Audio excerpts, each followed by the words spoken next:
नमस्कार दोस्तों, एक बार फिर हमारे YouTube चैनल में आप लोगों का हार्दिक स्वागत है। लेटेस्ट अपडेट निकल कर आई कि केंद्र सरकार ने जारी किए आदेश, कर्मचारियों के लिए आ गई है बड़ी खुशखबरी। मार्च की पेंशन कब आएगी खाते में, केंद्र सरकार ने दूर कर दिया है सारा भ्रम, बैंकों को दिए स्पष्ट निर्देश। तो दोस्तों हम आपको सब डिटेल में बताएंगे। अगर आप हमारे चैनल पर फर्स्ट टाइम विजिट कर रहे हैं तो चैनल को लाइक कर दीजिए, सब्सक्राइब कर दीजिए, साथ ही साथ बेल आइकन को भी बजा दीजिए ताकि गवर्नमेंट या पेंशन से संबंधित जितनी भी न्यूज आती है उनकी नोटिफिकेशन आप लोगों के पास तुरंत पहुंच के। तो करते वीडियो को स्टार्ट बिना किसी देरी के। दोस्तों मार्च की पेंशन कब आएगी खाते में, इसको लेकर पेंशन भोगियों में असामंजस्य की स्थिति थी। आखिरकार आज कर्मचारियों के लिए बड़ी खुशखबरी निकल कर आई है। दोस्तों ऐसे में पेंशन भोगी घबरा रहे थे कि आखिरकार इसका क्या कारण है, पर पेंशन भोगियों को अब चिंता करने की जरूरत नहीं है। वह बिल्कुल निश्चित हो जाइए क्योंकि केंद्र सरकार के पेंशन भोगियों के भ्रम को दूर कर दिया है। मार्च की पेंशन के साथ केंद्र सरकार ने बैंकों को स्पष्ट निर्देश दे दिए जो हर पेंशन भोगी को जानना बेहद ही जरूरी है। केंद्र सरकार ने मार्च की पेंशन के साथ साथ बहुत ही महत्वपूर्ण दिशा निर्देश पेंशन भोगियों और बैंकों के लिए जारी किए हैं जो कि हर पेंशन भोगी को जानना जरूरी है। केंद्र सरकार ने पेंशन भोगियों और बैंकों के लिए निर्देश जारी किए जिनमें बताया गया है कि पहली पेंशन पाने के लिए या शुरू कराने के लिए पेंशन भोगियों को बैंक में जाने की जरूरत नहीं है। पेंशन अकाउंट एक्टिवेट करना है या कहकर बैंक पेंशन भोगियों को बैंक में बुलाते हैं, पर केंद्र सरकार ने आदेश जारी करके कहा है कि कोई भी बैंक पेंशन भोगियों को बैंक में ना बुलाए, उनके साथ जोर जबरदस्ती ना करे। आप बैंक में आएंगे तभी आपकी पेंशन शुरू होगी।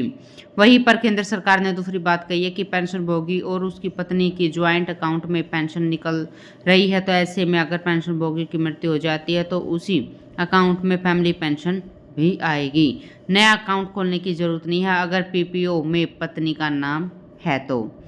दोस्तों केंद्र सरकार ने यह भी स्पष्ट किया कि पत्नी के अलावा अगर किसी दूसरी को फैमिली पेंशन मिलती है जैसे कि बच्चों को, तो ऐसे में नवंबर महीने में उनको नॉन अर्निंग सर्टिफिकेट जमा कराना पड़ेगा। इसके साथ साथ केंद्र सरकार ने स्पष्ट किया कि हर 6 महीने पर नॉन मैरिज का डिक्लेरेशन भी जमा करना होगा।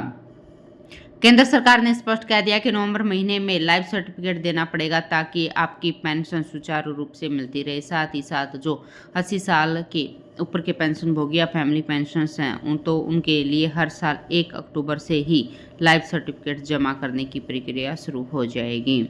अगर फैमिली पेंशनर्स यानी कि जो कर्मचारी होंगे वो दिव्यांग हैं तो, या फिर दिव्यांग अस्थायी हैं यानी कि टेम्पोररी हैं, तो हर 5 साल में उनका सर्टिफिकेट जमा करवाना होगा, तभी जाकर आपकी पेंशन सुचारू रूप से मिलती रहेगी। 80 साल या उससे ऊपर के जो भी पेंशन भोगी हो जाते हैं उनकी पेंशन 20% बढ़ जाती है, तो ये जो बढ़ोतरी होगी वह ऑटोमेटिक होगी। पेंशन भोगियों को कुछ भी करने की जरूरत नहीं है। महीने के किसी भी तारीख को पेंशन भोगी का जन्मदिन है, लेकिन इसका फायदा उस महीने की आखिरी तारीख से मिलना शुरू हो जाएगा। केंद्र सरकार ने स्पष्ट कर दिया है कि पेंशन भोगी अगर लाइफ सर्टिफिकेट भर नहीं पाते हैं तो उनके लिए डोर स्टेप की सुविधा प्रोवाइड की गई है। डोर स्टेप के माध्यम से बैंक के कर्मचारी डाकिया आपके घर पर आकर लाइफ सर्टिफिकेट भरेंगे।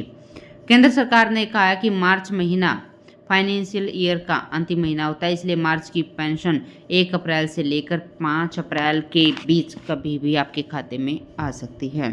तो दोस्तों आज के लिए इतना ही, मिलते हैं नेक्स्ट वीडियो में, तब तक के लिए जय हिंद जय भारत।